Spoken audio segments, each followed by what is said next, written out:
Much like our teenage years, a failed joint can lead to our downfall. So let's go through how we can ensure we get a nice, tight joint. We are going to be joining a top and back of a guitar. Now this is going to be a guitar for Brandon Aker, which has a maple sides and back with a 3-piece center panel, and we're going to be going into that. At this point in time, I'm just joining up the top, which has been started off of the jointer. You want to make sure that after you use a jointer that you take it to a nice long hand plane, much like a number 5 or a number 7. I'm using a number 7 in this case, and look at those fluffy curls. Now, part of this, I'm using a couple clamps, a shooting board, and the hand plane. Now the shooting board is just something fancy to hold the plane perpendicular to the surface, ensuring that I've got a really nice even cut. Now, if you don't have a shooting board, you can just use a piece of melamine or something slippery and keep it together. As I go through this whole process, I'm going to pass the joint over the plane 3 times just to remove the chatter from the jointer. After which, I'm going to take one cut from about an inch or 2 from the bottom to an inch or 2 to the top. I will cut another time full length from the bottom to the top. That way, I can ensure that I have a perfectly straight line because of the way that the plane works and your hand position. You would potentially skew your board. At this point in time, I'm switching to the maple, and this one was a little bit more difficult because of the complexity of the grain. It's rather interlocked. So at this point, I had a little bit of tear out along the edge. So I had to take a couple extra passes to get it right into place. It's something that happens from time to time, and you just have to be careful about it. Now, as I'm going through this, I'm feeling the way that the wood and the plane are interacting. I'm trying to keep everything in a proper order. So I'm going to do one back half, the center strip on both sides, and this one was rather difficult to work with. But I just did my very best to keep a nice, even, consistent line. And for this one, it was just a little bit difficult, but very doable. You want to make sure that when you're working with a harder wood like maple or rosewood, that you don't have too deep of a cut. Because if it's a really deep cut on this joint, you're gonna have some issues. So now that I've gotten that center section done, I'm going to do the last side of the back plate, and again, I'm going to take a couple cuts with this and see how it does. This one was giving me a little bit of trouble as well because of the interlocked grain and that bird's eye maple, which is just really, really pretty stuff. Now, this one, I'm going to have to adjust the plane, and as I back out the iron a little bit, I actually like to back it out and then re-advance the wheel to make sure that it's engaged fully. So that way, as you're planing, you don't have the iron walk back on you either. And if you're having a lot of troubles with this, it's a really good idea to just take a lighter cut. There's no need to do it in 3. So now that I've got that back joined up, I'm going to get the clamp set up.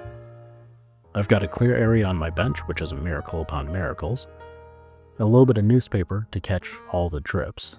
And at this point in time, I've never touched the side that I used against the plane. I'm going to set the clamps to slightly larger than the material and make sure that they're even and that I have room to work. I'm going to get my hide glue ready, which I've got a video on.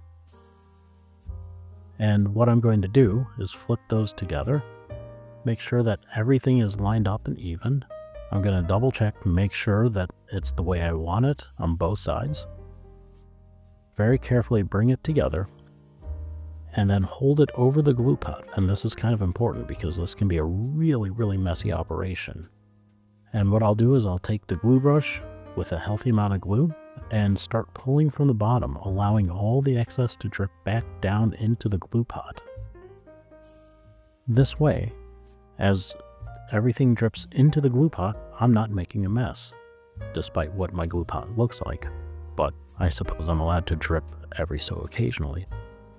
At this point in time, I'm going to very carefully lay down the top and not heating it whatsoever, other than with the glue itself. I'm going to very gently tighten up one side just till it grabs, and I'm going to tighten up the other side, making sure that everything is nice and even, and that I'm not putting any sideways stresses on it.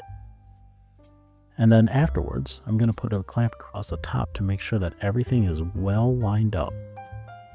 And at this point in time, you would have your opportunity to level things as needed or push something in as needed. And then I will tighten from the middle and then do the two outsides. And at this point in time, if the corners do not want to stay together, I can put a spring clamp, which I have just off screen. And I can use that spring clamp to hold those corners together if needed. This time I didn't, so good for me.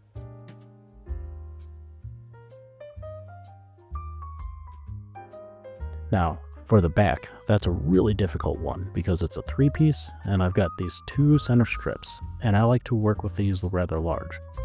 So this way I'm not worrying about having to do anything in terms of using a backing board or anything like that. So what I'm going to do is I'm going to take the maple itself, the 2 outer panels, and much like the top, I'm going to pull the glue from the bottom all the way to the top. And mind you, you have to work very quickly because you've got about 3 minutes of working time, maybe a little bit less. And I'm going to pull that glue all the way to the top, letting most of it drip in. This time I was less successful. My glue pot got kind of messy, and so did my bench, but that's okay. At which point I'm going to spread out my outer panels, and then I'm going to get the sides of the center panel both glued up. Again, trying to keep most of the glue in the pot, not so conveniently. And I'm going to lay that in between the 2 halves.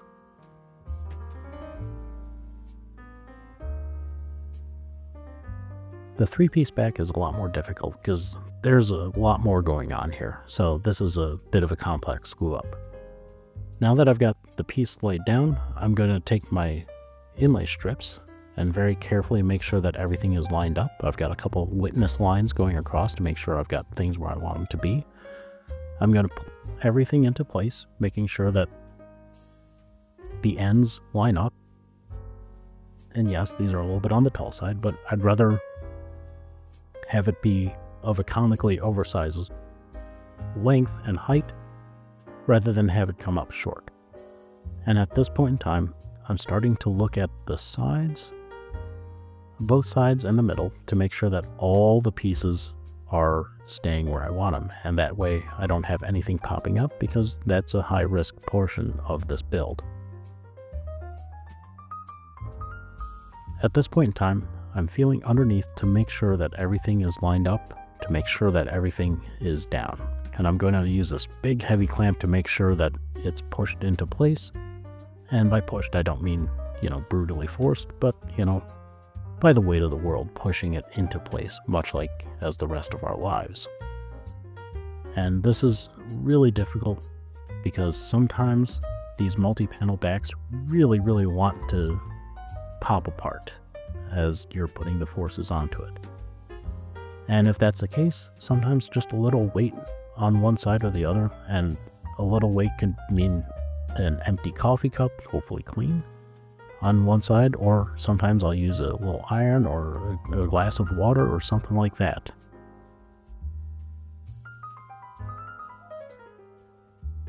Once I have that weighted down into place, I'm going to just double check to make sure everything is glued together. I'm going to give it maybe 30 seconds to kind of start to set up. I'll feel around making sure that everything is in place, and at this point in time, my back looks pretty good. I'm happy with the center strip. I'm happy with the back strips.